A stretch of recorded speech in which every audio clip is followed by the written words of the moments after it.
On behalf of Avery Dennison, I can tell you it's our pleasure to sponsor this morning's keynote speaker.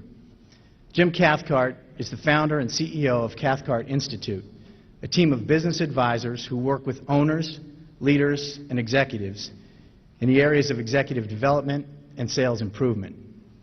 Jim is also co-founder of MentorU.com, a developer of private online learning centers. He's the author of 13 books, including 2 bestsellers, Relationship Selling and The Acorn Principle. In the year 2000, the ebook edition of The Acorn Principle was the #2 national bestseller out of 2,000 titles. In case you were wondering, Stephen King was #1. But there's another side of our speaker which is even more interesting. He's also been a nightclub singer, psychological researcher, bill collector, motorcycle salesman, banker, insurance agent, director of training, meeting planner, association executive, and an internet business owner. He may not be able to hold a job, but I hear he can really hold an audience. Ladies and gentlemen, please join me in welcoming this morning's speaker, Jim Cathcart.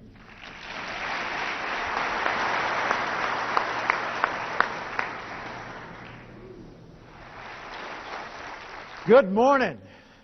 What I'd like to talk with you about is relationship selling, but not just the concept of relationship selling, because that's pretty much what you do. That's the way you operate. That's the kind of people you are. Relationship selling for a new era. I wrote the book Relationship Selling back in 1986. And when I wrote it, it was considered kind of controversial. You know, people would say, well, wait a minute, Cathcart. Relationship selling? That's an oxymoron. Choose. Which word do you want, the relationship or the sale? Well, let me ask you. Which is more important, the relationship or the sale? How many would say the relationship?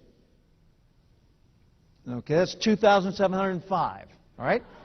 How many would say the sale? Okay, we've got a few bold hands up for that. All right.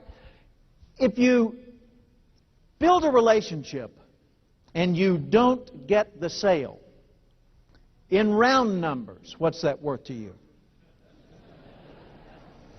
Okay, so a relationship without a sale is just a social acquaintance, right? What if you get the sale, but you didn't cultivate the relationship? How hard's the next call? Harder than the first call, right? Because people expect today that you're going to be the kind of a person, the kind of a professional, who they can relate to, who they can turn to you if they have a need. If something goes wrong, they've got something other than data or contracts to depend on. They've got a person they can connect with, right? So relationship selling is not separable, it's inseparable. The words go together, and they go together totally. So relationship selling involves first behaving as someone's business friend, and as you do that, whether you're getting the business or not, if you become a business friend to them, they start deferring to you for answers to questions or solutions to problems. Okay? So you become their subject expert. And after you've been their subject expert for a little while, you become their preferred source. That's the essence of relationship selling as I see it. Okay? So the question then becomes, when you're dealing with somebody, which are you perceived to be by them? A persuader who's trying to talk them into buying, or a partner who's helping them achieve the result they want? Well, the answer for almost any of us would be, well, you know, I approach it as a partner. Okay? But do they perceive it that you're being their partner? Big difference, right? It's not just what you intend, it's what they experience.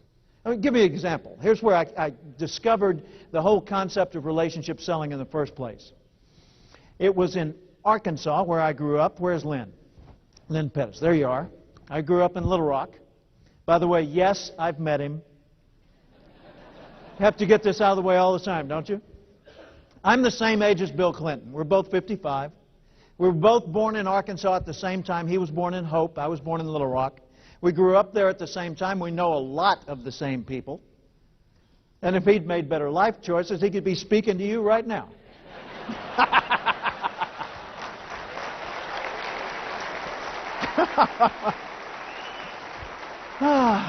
But I got the better job. Yes. But I grew up in Arkansas, and back in 1968, I was working for GMAC. I was a field representative. Translation, bill collector. Now, 1968, I was 22 years old. Look at this face. This is 55. Can you picture me at 22? 22, I looked about 4. I always had the rosy cheeks, you know, didn't have gray hair back then. I was kind of a baby face. And what I was doing for a living was repossessing log trucks in the hills of northern Arkansas, up around Mountain View. On a typical day, I'd drive down some deserted logging road. I'd get back in the woods. I'd find this big truck I'd been looking for. I'd park my company car, and I'd kind of swagger over the truck. I'd stand there, I'd look up at the cab, and this big hair-covered creature would come down out of it. I'd look him square in the chin, and I'd say, "I'm here to get your truck." And he'd say to me, "Boy, I don't know if you've noticed from down there, but we're alone in these woods." I'd say, "Yes, sir," and I'd go back to the company car. And they'd say, "Look, just go away and leave me alone." I'd say, "Hey, no worries, Mac, I'm out of here." And I'd start to drive off. I'd pause for a second and say, "Excuse me, but one last comment before I leave.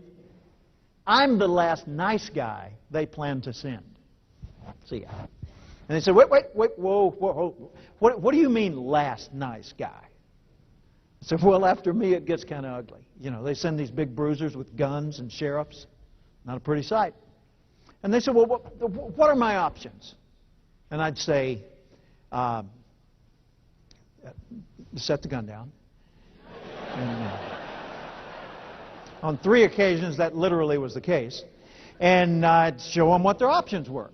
And 9 times out of 10, I'd either get a partial payment if they had it, or a payment. Or if they didn't have any money at all, what they would do is they'd drive the truck back to the dealership. I couldn't operate those things. And I'd give them a ride home. So I did okay as a bill collector. I didn't like the work, but I did all right. Now, the guy who took over after me didn't do as well. His name was Pete Smith. Now, Pete Smith made a serious tactical error. He went directly from the Marine Corps into bill collecting. How many Marines have we got in the room? Let me see the hands. Yeah, I used to ask how many ex-Marines we had, and then I found out it's a permanent condition. Once you're a Marine, Semper Fi, always faithful. Okay, so Pete comes out of the Marines. Now, Pete made the mistake of believing his drill sergeants. He thought he was invincible. So he goes out on the job with that attitude that he had in boot camp. And the first day on the job, well, not first day, first week on the job, he called on Monroe. Not Monroe, Monroe. Now, Monroe had been giving me partial payments all the time. Maybe he was always paying something, but he was always behind on his overall account. And I'd put up with it. Well, Pete decided it was time to clean up the account. So he goes out to Monroe's house, 7 o'clock at night in the dark, in the poor part of town, up around Newport, Arkansas. Goes out, bangs on the door, yells out some kind of a challenge, which Monroe accepted. You're ahead of me. Monroe stepped onto the front porch. Pete said something like, "All right, Smith's a name, credit's a game. I want your money, your wife, your car, or your life. You make the call." Those weren't his words, but I guarantee you that was the attitude. Monroe reduced him to a quivering lump of flesh. It took him about 15 seconds to beat Pete Smith to a pulp, and then he disappeared with the truck, never to be seen again. Pete, in the meantime, went into the Newport, Arkansas hospital for 14 days. That's a long stay, folks. And I looked at that and I thought, now that's the same guy who was giving me payments. What's the difference between Pete and me, other than current condition? Thought maybe it's education. So I went to our personnel file and I looked, same education. Okay, I bet it's training. So I checked our training records. We had both completed the company's 3-part course, which at that time was, these are your accounts, these are your business cards. Good luck. Well, it was dangerous work. What was the main difference between me and Pete? What do you think? Attitude, yeah. The way we looked at what we did. Point of view, frame of mind, attitude toward what we were doing. Pete went out there as a persuader to talk people into buying, more or less, cooperating, right? I knew if I tried that, I'd never have offspring, okay? So I figured it's going to be a lot more enlightened on my part to go out there as a partner in problem solving. So the way I approached people is I'd say, "Hi, I'm Jim Cathcart. I'm here from the company. It's my job to show you how to get us off your back." And when they were convinced I was sincere, when they could tell I wasn't playing a game with them, they'd open their homes, they'd offer me coffee, we'd sit down and solve the problem. See, the same thing's true for you and me. There's a principle here. It's a principle that applies to selling. It applies to managing people. Certainly applies to bill collecting. It applies to parenting, the way you raise your kids. You find that the most effective parents are the ones that are helping their children grow, not forcing them to behave in a particular pattern. Which is more important? To get your kids to complete their homework, or to cause your kids to love to learn? And what's the difference in the two? Get them to complete their homework, what do you get? Homework. What's that worth? Right? Get them to love to learn. Cultivate in your children an enjoyment of the learning process. You don't have to look for homework for the rest of their lives, because they will find a way to figure out what they need to know, because they love the experience of learning. Frame of mind or point of view is enormous. So you say to me, all right, well, I already go out there as a partner in problem solving. I already train my people when they contact the businesses that we do business with. I train them to approach it as a system seller, a problem solver. You know, go in there and look for a solution, not just peddle some goods. Okay, good. But do the customers get it that that's where you're coming from? See, what we've got to do is we've got to be sensitive to their mindset and notice throughout the sales dialogue, whether it's on the phone, through email, or face-to-face, we've got to notice whether they're perceiving us as one or the other. And then do the things that lower the tension, raise the trust, and lead to more sales. I've rewritten the book Relationship Selling. It'll come out in September. And I rewrote it as the 8 competencies of relationship selling, because I found that there are 8 sets of skills, not just a few skills, but 8 packages, each of which has a lot of skills in it, that constitute sales effectiveness in the whole concept of relationship selling. Think about your own strengths, yours as a person and yours as a company. Which of these skill sets are the strongest? Now, there's 8 of them up here. Preparing, that's sales readiness, being ready to do the job well even when the circumstances change. There's targeting the right people, not wasting time calling on the people that are less productive for you. Okay? There's connecting with the people you've targeted in such a way that they want to do more business with you, to talk with you. They want to open up and expose their needs so that you can prescribe the right solution. There's assessing both the personal needs and the situational needs, not just prescribing technically the products they need, okay, but also understanding why they need them and how they feel about that, okay. There's solving the main problem, and that's a whole set of skills around finding, highlighting, and solving the main problem that they're concerned about. Then there's assuring that they make a commitment to it, that you're actually what we used to call closing the sale, which is actually confirming the sale and opening the flow of services and goods, right?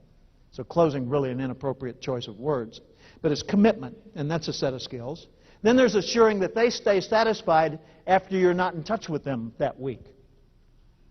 After the phone call's over, after the delivery, assuring that they stay satisfied. That's a whole set of delivery and service skills. And then finally, there's managing yourselves for improved sales performance, which is everything from tracking your own numbers to keeping yourself motivated to maintaining the right frame of mind among your team to keep them thinking in terms of service and looking for needs and opportunities. So there's 8 of them up there. Which of the 8 are the strongest in your organization? Choose the top 2. Top 2 strongest in your own organization. How many of you would put the preparation and sales readiness in your top 2? Could I see your hands? Okay. How many would put targeting the right prospects or customers in your top 2? Okay. How many of you aren't going to raise your hand no matter what I ask next? Okay. I just want to see who I'm working with here. All right. Connecting, top 2. Good. That went up a lot. All right. Assessing the needs, top 2. Good at assessing the needs. All right. Solving, top 2. Commit, top 2. Good. All right. Assuring satisfaction. And finally, managing yourselves for improved sales, top 2. Now, whichever are your top 2 strongest automatically exposes what the 6 are that are not your top 2. You already know what your homework is. Here's one way to look at it.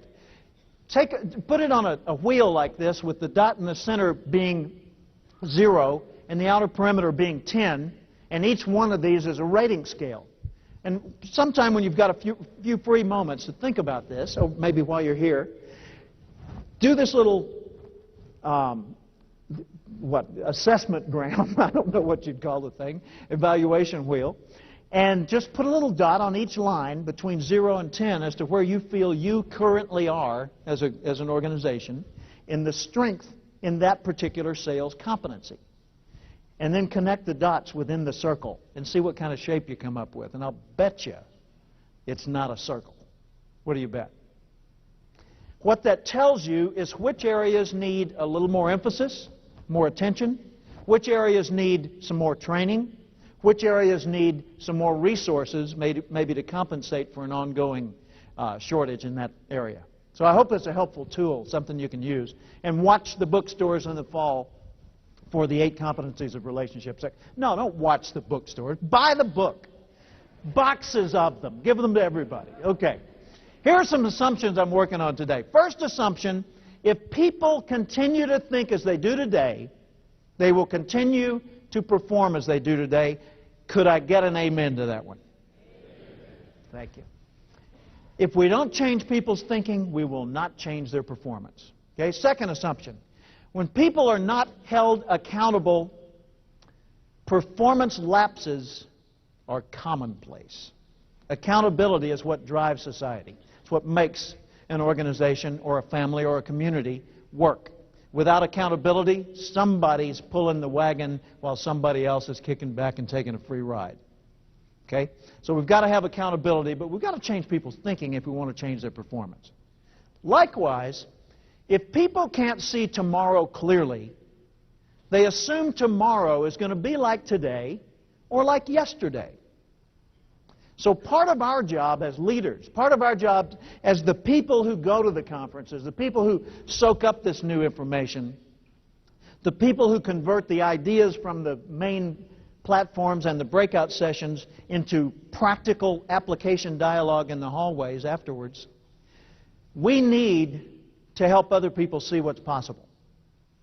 We need to paint some pictures of what tomorrow can be. Because if it continues to look like it used to look, nobody's going to change their behavior.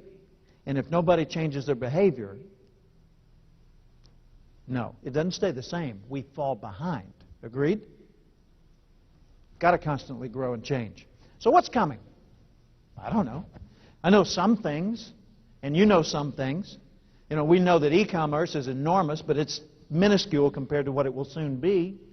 We know that skills that we used to deny that we were going to need, you know, like email and things like that, I don't need to fool with that. I've got people that do that. Remember those days? Yeah, we're talking way back in like, I don't know, 99. You know, we're finding that, of course, we've got to have new skills. Sure, technology's getting easier. Technology's getting more user-friendly. But at the same time, if we're not constantly learning and growing, we're quickly becoming obsolete. So as we come to the conferences like this, as we go online, we do research, we talk with our colleagues, and we find out what's coming, we need to ask ourselves further, what do we need to do to be ready for what's coming? Because if you're not ready for it when it gets here, guess what? It's not your opportunity. It's somebody else's. Ooh, a little disturbing thought, huh? So if you want to know more, start to notice more. And start noticing more in a lot of areas. Look outside your own field. I want to run through a little scenario with you here. This is a model where I just talk about how long it took various technologies, most of which you deal with on a day-to-day basis, how long it took these technologies to reach 30% market adoption, saturation point, beyond which it starts to just flash into everybody's world. Okay? For the telephone, it took 38 years for 30% of the market to adopt it. 38 years. The television took 17. Personal computers, 13 years. Scanning technology, over 10 years.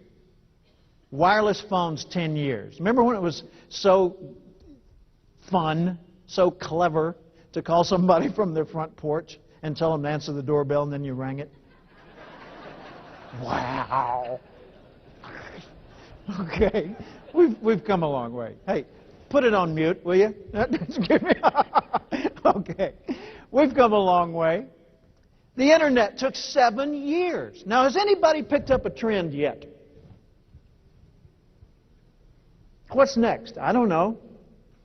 How long is it going to take to be adopted? Less than... Exactly. See, what happens is society advances based on two things, based on the solutions we produce and on the connections we sustain. So what we've got to do is we've got to focus on the servers and make sure that the CBLF servers are right. If we're going to have all this technology and it's all changing and evolving, if we don't take care of this part, we've got a serious problem. At this point, I usually entertain questions. Would there be any questions at this point? So what is a CBLF server? That would be a carbon-based life form. You and me. It's always the human factor that determines whether it's going to work, isn't it? Okay. So what matters most in all this? Well, people matter, but so do things. Look at this. Systems, information, cost, of course. Values matter. Lots of things, relationships, leadership, sure. And you matter. It depends when you ask the question what the answer really is. Someone says, what matters most? Well, if you're doing a cost analysis, cost matter most, right? If it's tax time, accuracy would be good, okay? There's not a thing up here that doesn't matter. It's just that they take their own turns being in number one position. So what matters most? All these things matter most, sometimes. But people, including you, that's what packages all of it. These are not in any particular priority order. They're just up there because that's the way they came out when I typed it in, right? So if all these things matter, then we've got to make sure that we don't neglect any of these. I said a while ago that society advances based on the solutions that we produce, the kind of products and services, and the connections we sustain. So what we've got to have is pH balance. pH, profits high. pH, people happy. Does that work for you? Okay. Now, if you've got really high profits and your people are not happy, what's coming? That's right. Okay. So what if you make your people really, really happy, but you never get your profits up again? Become a church, you get a tax advantage. Okay. Maybe you just ought to work on both sides, huh? So it's kind of like this technology. I've got a piece of business technology over here I want to show you. It's sort of like this. Remember slinkies? Actually, it's not technically a slinky, but it's a coil spring, and the most popular brand is called Slinky. Which side makes it work? Yeah. I mean, it's a dumb question, isn't it? Okay. So I want you to just watch the Slinky for a second. And think of the Slinky as representing profits and people, the two primary issues in a business, okay? Profits, which is the product side, which is the system side, and all the, the technical part. And people, the human side, the interaction, the relationships, the sales, and so forth. Okay? How much action does it take on my part to bring this thing to life? Notice how much actual force I have to put into it. All I'm doing is just barely moving my fingers. And yet this thing's going back and forth just fine. But if I overemphasize one side, all of a sudden it stops. And it doesn't matter which side I overemphasize. So I've got to pay attention to both. I can't neglect either. But if I overemphasize one, then I end up with a really bizarre outcome. Same thing's true in your world. Okay? And that's true for businesses that are pretty large. And that's true for tiny little operations as well. The principles transfer. They're absolutely the same across the board. So here's the leader's dilemma. Okay, a person's sitting there and they say, okay, I run my own company. I got my people. I've got all my systems in place. But Jim, you're recommending I spend an awful lot of time with the people side of it. What if I put all this energy into training my people and then they leave? Valid concern. Here's a more important concern, though. What if you don't and they stay?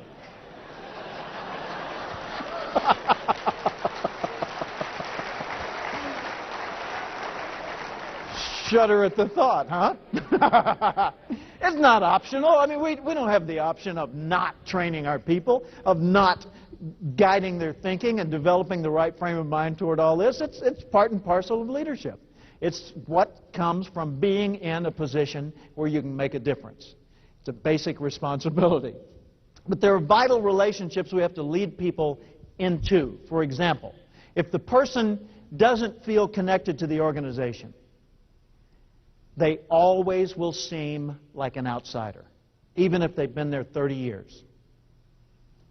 If it were possible to live that long, and it may be, that you could have been with S.P. Richards from 1848 to now, if you didn't feel a connection with the vision, the values, the beliefs of this organization, even today, after all that time, you'd still feel like an outsider, someone that didn't belong. But if you do embrace what the organization's about, you feel like family the first day. So that's one of our primary roles, is we've got to get people to embrace the organization itself, to understand it and care about it and believe in it, or go somewhere else if they don't. Okay? Second thing is we've got to make sure they understand in the overall scheme of things what's their part. Where do they fit in this matrix? They need to see how when they produce a result and it goes to the next level, what do those people do with it and how do they feel about the way they get it? And when they get something from someone else, where are they in the food chain? And how does it go back upstream, right? Also, they need to understand the technology they're dealing with and understand more than just the operation of it. They need to understand a little bit of the why that makes it that way, so they can help make it even better. Okay? If a person doesn't have a sense of purpose in what they do, they won't add much value to what they do. Would you agree with that? If you don't find much purpose in what you do, you won't add much value to what you do. Quick story. Years ago, I was in Atlanta in the airport, and I was in the food court. And I was standing there with my little coffee and muffin, and I was just watching all the people. It was really, really crowded. It was like out in the foyer this morning, people everywhere, thousands and thousands of them. And I chose not to fight for a table, so I just stood back and had my little snack. And I noticed a busboy who's bussing tables, but he looks like this. Slumped shoulders, long droopy face, kind of dragging his feet. And he goes from table to table, and he picks up a tray, and he gets the trash, and he's making eye contact with nobody. Goes over, he throws away the trash, takes his rag, goes to another table. I'm getting depressed watching this guy. I'm thinking, somebody ought to do something. So finally I finished my meal and I threw away the trash. I went over and I just tapped him on the shoulder. He recoiled. I think he thought he was going to get in trouble. I said, "Excuse me." He said, "Yeah." And I said, "What you're doing sure makes a difference here." He said, "No, sir, I did." Huh? I said, "What you're doing sure makes a difference here." I said, "Look at this place. It's jam-packed with people. If you weren't cleaning these tables, in 5 minutes there'd be trash everywhere. The place would be unsanitary, unpleasant. People wouldn't come. What you're doing matters. I just wanted to say thanks for doing it. See ya. Now, I'm walking off. He's in shock. But in the time it took me to walk about 10 feet, when I glanced back, I swear he had grown 6 inches. He didn't become serviceman. Hey, good morning, welcome to the food court. Boy, it looks like you could use one of our bran muffins. Let me help you out here. You know, nothing like that went on. All that happened is he went from depressed to neutral. Neutral. But what do you bet for the balance of his shift? He did his work a little bit better. Fair assumption? Okay. What do you bet for the balance of his shift? He felt better about himself and handled problems a little more smoothly. Okay. What had I done? Complimented him. I acknowledged him. A guy in Seattle said, Jim, you gave him back his dignity. Ooh, that's kind of lofty. I don't know that I did that, but here's what I did do. I pointed out the direct connection between his performance and the effect it had on other people. I pointed out the direct connection between his performance and the effect it had on other people. He knew about that, but he hadn't thought about that. He didn't think about it very often at all, I'll bet. How many times do your people think about it? How many times do you think about it in a given day? You say, well, given, that's the point, Jim. It's a given. Hey, when it's a given like that, I'll guarantee you it's not getting much mental energy or much emotional investment. If we don't consciously and intentionally remember and notice the purpose of what we're doing, then we tend to become bureaucratic and just get caught up in the process of what we're doing. When people don't see much purpose in what they do, they won't bring much value to what they do. It matters. It matters. Person to person. How many of you have ever seen your business suffer because two of the people in it didn't deal with each other very effectively? Get them up. Yeah, exactly. Everyone in the room. People problems are an enormous business expense.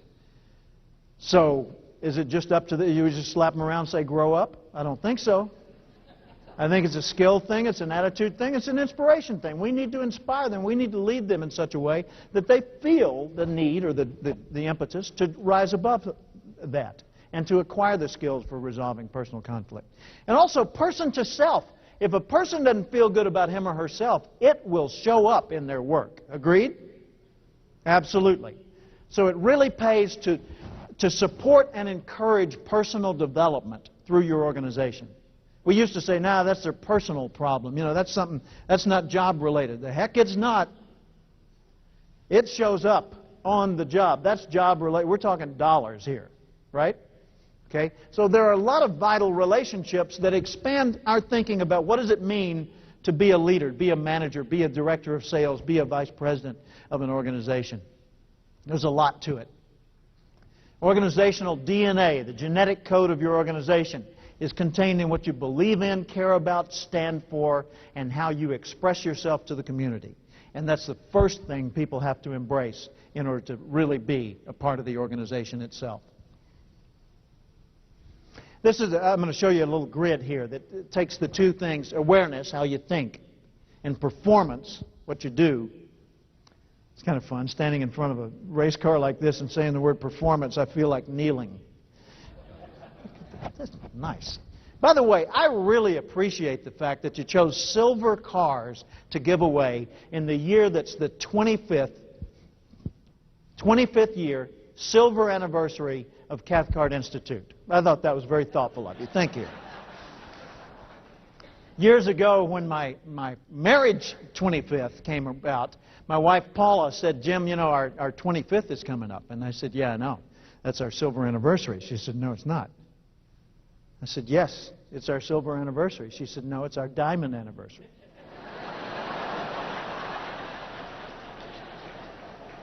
I said, you're right. I said, do you want to specify shape or just size? She said, size will do. Supported by baguettes. And she described what she was looking for and gave me time to save up for it, thank heavens. She said, by the way, what do you want? And I said, just where you get your diamond. And then we got it, and I said, all right, your turn. I want you on the back seat of my motorcycle as I tour the Alps for 16 days, 3,000 miles. She said, done. Most romantic experience we ever had. Just riding through those mountain passes and by the little villages, day after day in Austria, Switzerland, Germany, France. Oh, man. So we did it again for our 30th. A few years will be our 35th. I think we'll do it again. Boy, ain't life grand. I'll tell you what. Awareness and performance. How you think and what you do equals mastery. If you put it on a grid, it looks like this. The two dimensions, how you think, awareness. How you do, that's performance. Awareness ranges from ignorance to enlightenment. And if you look at that, low awareness, person doesn't know much about what they're doing. They tend to focus only on the process, just the details, the steps. They become very rigid on process, okay? But the people who really think about it are purpose-driven. They're doing what they're doing because it matters that they do it that way. The process matters only because the purpose exists. Without the purpose, the process is just bureaucracy, as I said a while ago. Okay? So how do you get people to not be so process-focused? Talk about the reasons. Talk about the purpose. Tell the stories within your own organization of how you're impacting the customers. Because if you just hear the stories and get the testimonials from time to time, but you don't wave those flags, you don't run them up the flagpole and let everybody hear about them, they won't think about them. And if it's not in the front of your mind, it's not in the front of your performance either. Purpose. Performance. Most people only do what's required. They do. They've got no reason to do more than that, most people. So they just do what's required. But a few people are exceptional. They step beyond the requirements and do more than they have to. Now, we created through this 4 quadrants within this grid. Low awareness and low performance, that's process-driven, doing only what's required. Okay? High awareness, low performance, that's purpose-driven, but still just doing what's required. High performance, low awareness, don't think about it much, but do a lot of work, not much thought. Okay? And then high awareness, high performance, upper right-hand quadrant. Here's what the names of them are. Low awareness, low performance, I call the passenger. They're just along for the ride. Now, there's a passenger in your organization, or a passenger, if you're thinking about this in a sales context, a customer that's buying from you, low awareness, low performance, not acting on it, not thinking about it much. Do they need education to raise their awareness or motivation to raise their performance? Yes. They need both, right? Okay? A person who's a critic, someone who's high in awareness but low in performance. They talk a great game, but they become what Brian Tracy told me is an articulate incompetent. Intellectually arrogant. Okay? Do they need more awareness to make them more effective? Heck no. They need more motivation, more behavior, more performance. Okay? So you can look at this and look at the person you're dealing with and know pretty quickly whether you need to focus on action, which would be a motivation issue, or focus on understanding, which would be an information issue. High action, low thinking, that's the competitor. The competitor doesn't need more motivation, they need more education, information. And the leader, whether they're in a leadership position or not, I mean, they don't have to have anybody answering to them but themselves. To be a leader requires high awareness and high performance. With them, you don't need information or motivation to get them going. You just need to point them right and get the heck out of the way. Now, is that something you can use? Okay. The AP grid. So the world's changing more than you are. Really is. More than I am as well. So in what ways are you currently obsolete? More than you know. Same's true for me. All of us are more obsolete than we ever realized. Let me share with you something to kind of put that in context. This is a little thing that comes out each fall from Beloit College in Wisconsin, maybe one of your customers.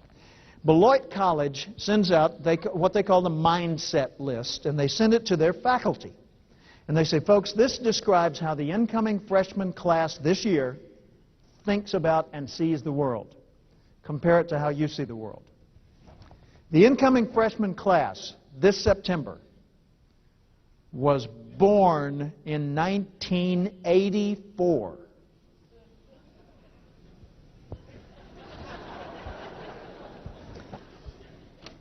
To them, an IBM Selectric is an antique. Thongs are not worn on the foot.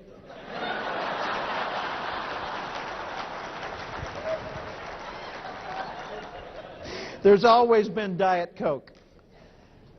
Adults have always been, it's always been impossible for them to open Tylenol. To them, one earring on a man indicates he's probably pretty conservative.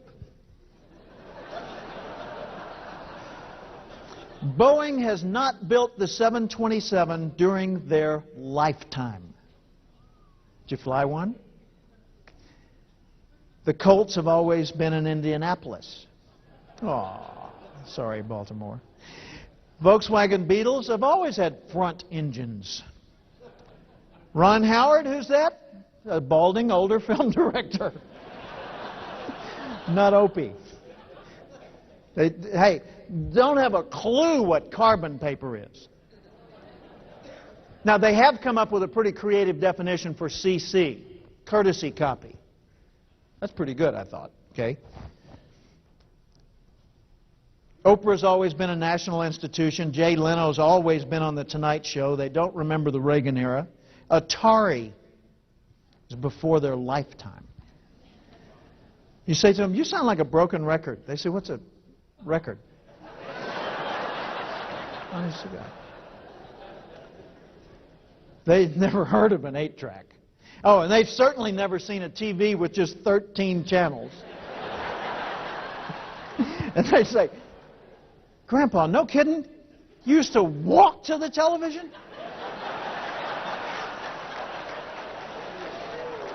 Dude. You talk about VCRs, and they say VCR. Oh, yeah, that's like Grandma's got a VCR. What's beta? What is that? Never heard the statement, where's the beef? Oh, man. Michael Jackson's always looked like a white woman.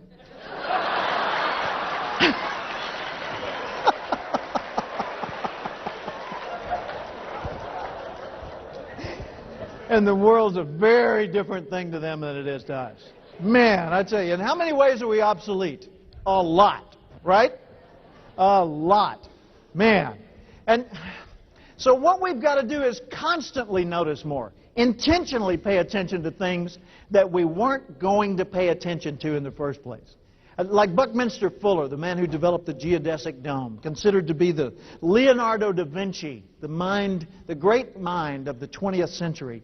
He used to go to a newsstand and buy whatever was in the right-hand corner, whatever magazine was up there, if it was Trucking Weekly, or if it was Waterbed World, or if it was Cosmetic Techniques for the New Age, or whatever, he would buy it.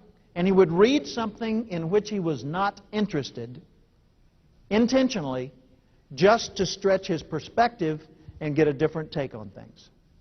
Pretty good exercise. We've got to notice more. We've got to constantly pay attention. Because, see, we're shifting from the industrial era, not to the information age, but the eco-technology era, where we realize the world's alive. That this organization and your own companies are living systems. So it's not mechanisms, they're organisms. They behave differently, and the industrial metaphors just don't cut it. Right? 9 to 5, forget that. We want access whenever we feel the need for access, 24/7.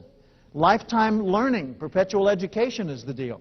Eye contact is being supplemented by the need for skills in e-contact. How do you build trust when all you can convey is a digit? Okay? IQ is being supplemented by EQ, emotional intelligence, as one of the primary skills required for success. Always was, we just now started to notice that. And knowledge is no longer seen as power. Knowledge is universal. Access to the knowledge gives you power. Persuasion and partnering we talked about as the way people sell. Partnering is the name of the game today. You can't keep up, but you've got to stay in the game. And do it yourself is no longer the predominant model. It's do it together. It's collaboration. That's the way we work the world. And institutions don't control the information anymore. So who's in charge? Individuals. When the individuals rule, self-leadership is king. Here's a quote from Bill Clinton. Now, I got this quote directly in person in the White House in 1994. I was there for a tour with a small group. It was a group of past presidents of the National Speakers Association. By the way, yesterday I was in Orlando at the National Speakers Convention, and your upcoming speaker, Tom Winninger, who is a very close friend of mine and also a past president of that group, was on the program and blew them away. You are in for such a treat. Be sure and be in the room when Tom Winninger speaks here. But we were touring the White House with our spouses, and there were about 20 of us, because our convention was in D.C. that year. And at the end of our tour, President Clinton heard we were there, and he came out to see us. Now, no matter how you vote, to meet the President of the United States in the White House, for heaven's sakes, that's a pretty big deal. Would you agree with that? Certainly it was a big deal for me, you know, coming from Little Rock. So we met the President, chatted with him. Someone said, "We're speakers, Mr. President," but then again, so are you. He looked directly at me. He said, "Half my job's keeping people in the right frame of mind." I said, "That's a keeper."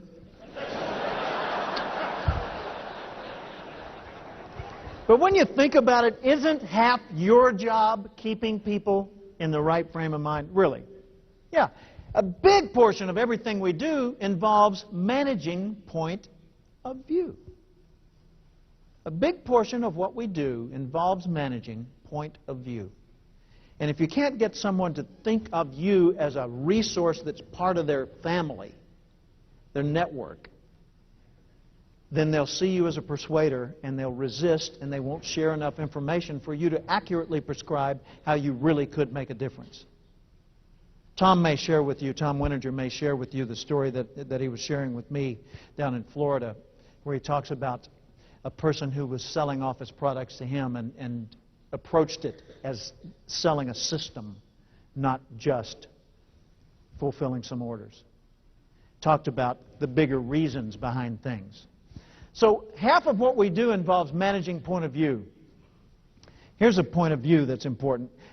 Dan Burris, he's also a speaker who was there. Dan is a futurist, a technological researcher. He says it's a mistake to assume people know what they want,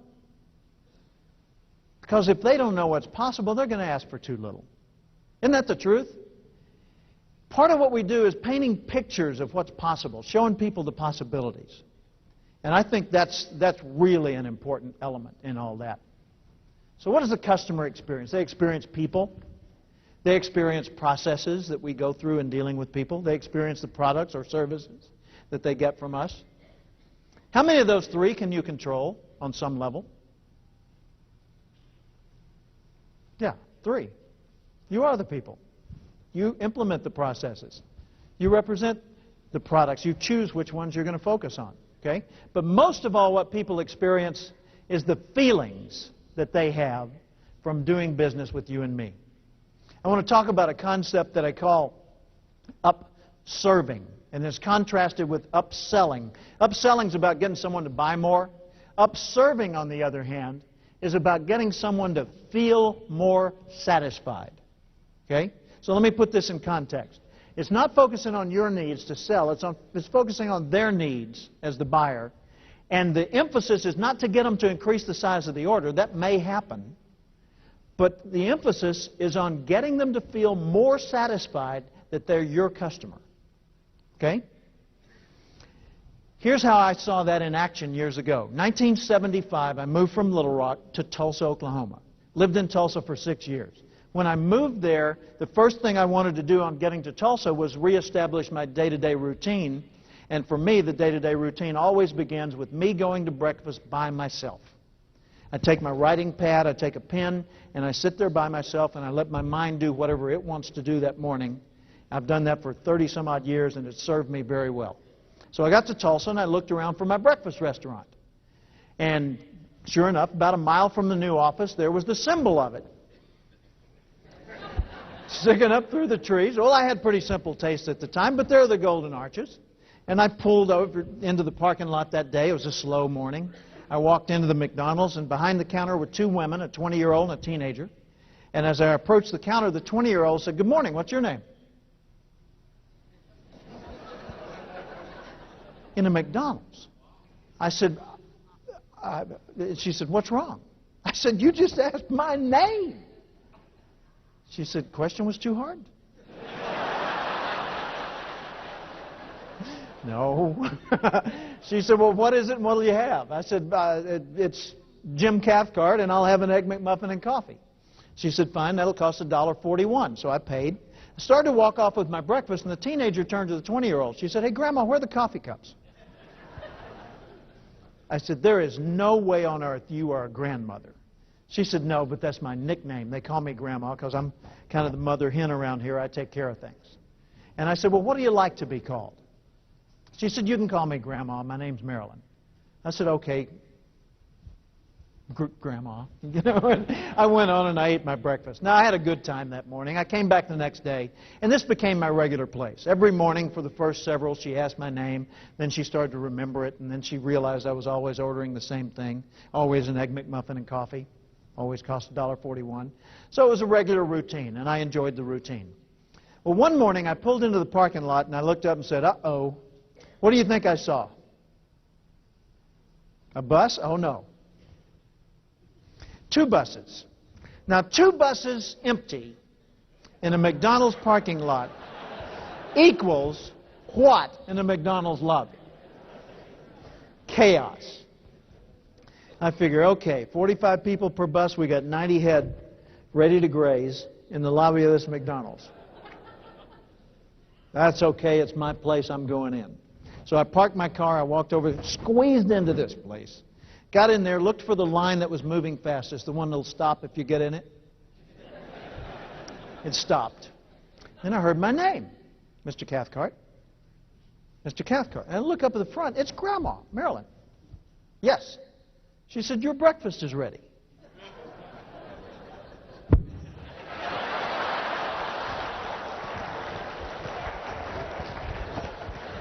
Excuse me.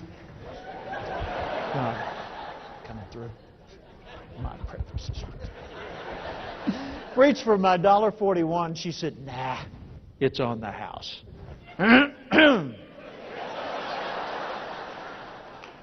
How's it going there? Yo. Went into that dining room and dined, if that's possible, on an Egg McMuffin. Now, what do you think at that moment? Do you figure the odds were pretty good I might come back? What would you say? Pretty good, extremely good, or a slam dunk certainty? Slam dunk. What am I coming back for? The cuisine? No? Not the product? The price? That was a good price. What would I come back for? Yeah, Grandma, for the way she made me.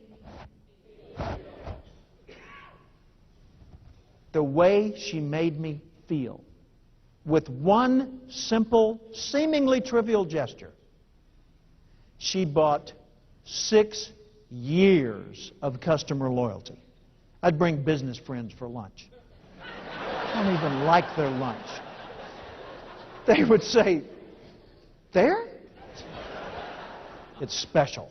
It was for me. Now, I want you to stop and analyze this for a second. 6 years of customer loyalty from one simple gesture. What did it cost her to do the gesture? That was the gross cost. What was the net? What, 2 cents? You've eaten one of those. Huh? But we'll give her the benefit of the doubt. It was $1.41, okay? How much time do you think she committed to that transaction? 15 seconds. You know, she's serving the other people, sees me, gets down someone's order, gets an extra egg sandwich and coffee. "Mr. Cathcart, your breakfast is ready." "No, it's on the house." Goes on serving other people. Maybe 15 seconds. 15 seconds of her time, $1.41 gross revenue commitment, 6 years of customer loyalty, 27 years of free advertising.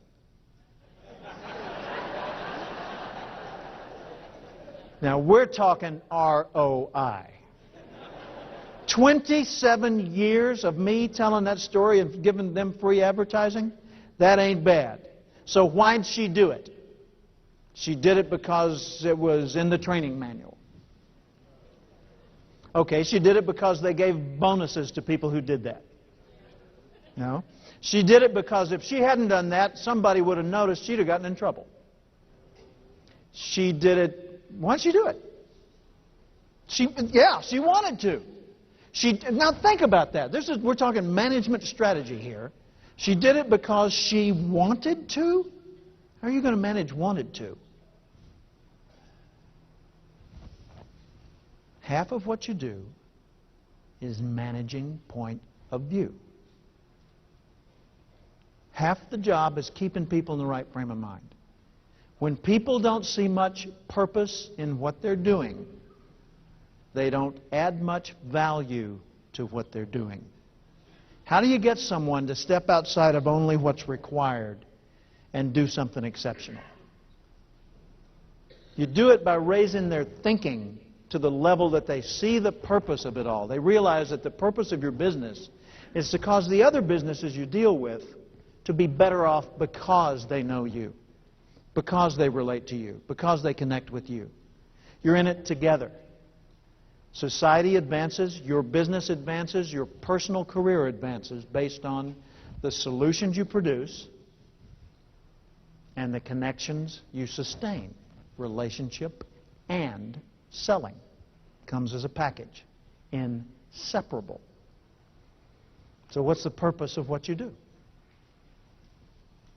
Let me offer a way of saying the answer, okay? To make life better for people. Could I get an amen for that one? Amen. Thank you very much.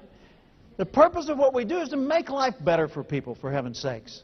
And we need to remember that the way to do that is be the person you're capable of being. J.C. Penney years ago said, no one need live a minute longer as he is because the Creator endowed you with the ability to change yourself. Now, you can't change your nature, but you can certainly determine which parts of it you cultivate, right? Everyone's capable of excellence, magnificence in their own particular niche, but we've got to nurture our nature. And we ought to aim high, because the way we see the future unfolding determines what kind of qualities we develop in ourselves. The future you see defines the kind of person you'll end up being. So it matters what you dream about the future, and you control that dream. And aim high. Here's a quote from Earl Nightingale. Years ago, I heard Nightingale on the radio. And it was 1972, Little Rock, Arkansas. I was a government clerk working for the Housing Authority, $500 a month, had a new wife and baby at home, no college degree, no money in the bank, no connections in the community. In the next room, the radio's playing, and Earl Nightingale's fatherly voice comes on in that little 5-minute radio show that's kind of like Paul Harvey's.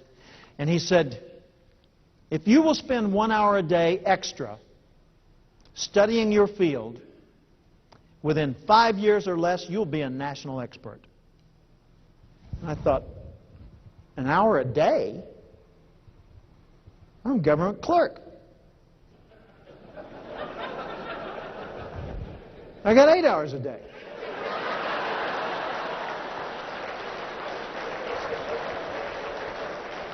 I can do this by Thursday. Then I had a new dilemma. What did I want to be an expert at? Well, it weren't urban renewal. And I thought, I want to do what the guy on the radio is doing. I want to help people grow. But I had two conditions that would tend to limit one's speaking career. I had never given a speech in my life, and I had nothing to say. Kind of keeps your fees modest, you know. But I thought, okay, I'll take him at his word. And I started spending an hour a day, sometimes 2 hours a day, studying the field of human development, reading the classic books like Think and Grow Rich by Norman Vincent Peale, Power of Positive Thinking, or Think and Grow Rich by Napoleon Hill, and Power of Positive Thinking by Norman Peale. You know, the classics like that. Then I started going to seminars, listening to records, and then later to tapes. And then next thing I knew, I was involved in the field of training. I was leading workshops. And in 1977, which was 5 years later, I went into my own business, June 16, 1977, as a speaker and trainer. And I've been doing that now for 25 years. been the president of my industry association, inducted in the Speaker Hall of Fame, all the things that speakers dream about doing. Wow! To know that that's possible for someone who starts off sitting there as a $500 a month clerk with no assets on their side. Think about what's possible when you start at your level. You're already leaders. You already know the fundamentals. You already know the people. You've got the resource. You're surrounded with connections. And you're sitting here in the midst of an information resource of massive proportions. If you've spent 15 minutes a day, 15 minutes, you could find that. 15 minutes a day studying just the part of this that you love the most. I'll bet in 3 years or less you'd be a national expert on that. And within 5 years, a global expert on that particular niche. So ask yourself every day, how would the person I'd like to be, the oak, do the work I'm about to do as an acorn? Acorns that think like acorns stay acorns or become squirrel food. Acorns that think like oaks spawn generations of future acorns. How would the person I'd like to be do the thing I'm about to do? Here's a graphic that's on my website. The website's my name, Cathcart.com. Go to the website, scroll down to this graphic, and you can click on that and download it as wallpaper in your computer or send it to yourself free as a postcard, electronic postcard, and you can save it that way. You can even pass it on to other people if you like. So if that question is inspiring to you, capture it like that. If you want it on a mouse pad, you can buy it there on the website. As a matter of fact, the website looks like this, Cathcart.com. If you're interested in the books and the other learning materials, you can acquire those from there, because a lot of times bookstores don't inventory them at the right level to meet this enormous demand that I generate. But on that, there are many things, including some articles. There are 3 in particular that I think you'd enjoy. Just go to the articles portion on the left-hand side of that little menu bar and click on articles, and you'll see these. And by the way, you remember the Beloit College thing, the mindset list? That's on there. Free. Just download it. And download these articles. 15 ways to grow your business, 11 ways to expand your life, 20 ways to increase your sales. So maybe those will give you some resources to add to all of this so that you practice relationship selling not just at the beginning of this new era, but that you become the model of relationship selling that others aspire to be. Thank you for this time. Thank you so much. Oh, thank you. Thank you. Woo! My. Thank you. Very well. Oh, God bless you. Thank you.